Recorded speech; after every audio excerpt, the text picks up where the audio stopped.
দেখেন আজকে বৃষ্টির দিনে কি কি রান্না করলাম। শুধু গরুর মাংস রান্না করেছি, পাশাপাশি পিঠা বানাইছি। পিঠাগুলো ভালো হয় নাই, তাই আপনাদের দেখাইতে পারবো না।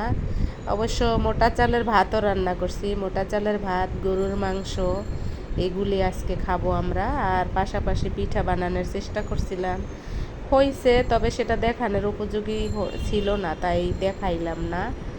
পিঠার গোলাটা দেখাইলাম, শুধু পিঠার গোলা।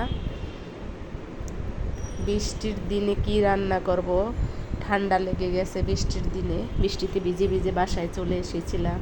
বৃষ্টি ক্যামেরা বন্দি করছি। এখানে একটা কদম গাছ ছিল, কদম গাছটা খুব সুন্দর লাগতেছিল। কদম গাছের পাতার উপরে বৃষ্টিগুলা ঝিরঝির করে পড়তেছিল। বৃষ্টিতে একটা রুগী হেঁটে হেঁটে আসতেছিল এক বিল্ডিং থেকে আর এক বিল্ডিংয়ে, ছাতা মাথায় দিয়ে। এটাই তো আষাঢ় মাসের প্রাকৃতিক বৃষ্টি। দেখেন এখন কি অবস্থা। আমি জানি অনেকেই সুন্দর সুন্দর ভিডিও বৃষ্টির দিতে পারে, কিন্তু আমি তো আসলে বন্দি থাকি। হয় বাসায় বন্দি থাকি, না হয় অফিসে বন্দি থাকি। ওই বন্দির মাঝে মাঝে ফাঁকে ফাঁকে যেখানে দাঁড়াই, যা দেখি তাই আমি ক্যামেরা বন্দি করি আর আপনাদের মাঝে একটু একটু শেয়ার করি। যদি ভালো লাগে অবশ্যই লাইক, কমেন্ট, শেয়ার করবেন, সাবস্ক্রাইব করবেন, পাশে থাকবেন। পাশে থাকা বেলটাও একটু বাজিয়ে রাখবেন। এই দেখেন গরুর মাংসটা খুব তাজা তাজা ছিল। এটা হলো কোরবানির গরুর মাংস। কোরবানি তো অনেক দিন হইল গেছে, তাই কোরবানির সময় যেগুলো খেয়েছি তো খেয়েছি। এখন আবার নতুন করে আজকে রান্না করার জন্য মাংসগুলো বের করে ভিজিয়ে রাখতে বলেছিলাম মেয়েকে। এখন নিজে এসে রান্না বাড়া করলাম।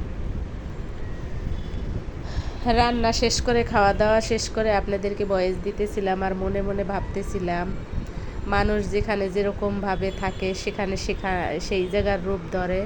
যেমন বৃষ্টি যখন দেখতেছিলাম এত ভালো লাগতেছিল, মনে হচ্ছিল যেন কবি হয়ে গেলাম। এখন রান্নাঘরে আসাতে এখন গৃহিণী হয়ে গেলাম। আবার যখন অন্য কোথাও ঘুরতে যাব মেয়েকে সাথে নিয়ে, তখন মা হয়ে যাব। এই তো রং রূপ। কদম গাছটা খুব বারবার দেখাইতেছি, কারণ এই কদম ফুল আমি কয়দিন আগে একটু পার্কে গিয়েছিলাম, সেখানে একটা কদমের ফুল 20 টাকা চেয়েছিল। আর এই গাছটা ভরা কদমের ফুল, কেউ ছেড়েও না, পারেও না, এমনকি কেউ দেখেও না। কিন্তু আমার খুব ভাল লাগতেছিল বৃষ্টির ভিতরে দাঁড়িয়ে দাঁড়িয়ে দেখতেছিলাম উপর থেকে, আর ভিডিওটাও শ্যুট করতেছিলাম উপর থেকে। আসলে ইদানিং কেন যেন মনটা খুব খারাপ থাকে, সব সময় মনটা খারাপ থাকে। আর মৃত্যুর ভয় যেন খুব আমারে কুরে কুরে খায়। মনে হয় আমি হয়তো বেশি দিন বাঁচবো না, হয়তো আমি মারা যাব, এরকম একটা ভয় ভয় লাগে ভিতরে ভিতরে। জানি না কেন লাগে। আর শরীর স্বাস্থ্যটাও ধীরে ধীরে একটু একটু খারাপ খারাপ লাগে। মুষলধারে বৃষ্টি হইতেছিল, এত বৃষ্টি হইতেছিল। ঢাকাতে তো গাড়ি ঘোড়া দেখা যায় বৃষ্টিতে, কিন্তু গ্রামে এই বৃষ্টিটা মনে হয় নৌকা, মাঝি, তারপর চাষি, তারপরে রাখাল, এদের খুব কষ্ট হইতেছে হয়তোবা। যারা গ্রামে আছে তারা তো এই বৃষ্টিতে দৌড়দৌড়ি করতে আছে। শহরে তো সবাই গাড়ির ভিতরেই যাচ্ছে, বৃষ্টি বোঝেই না।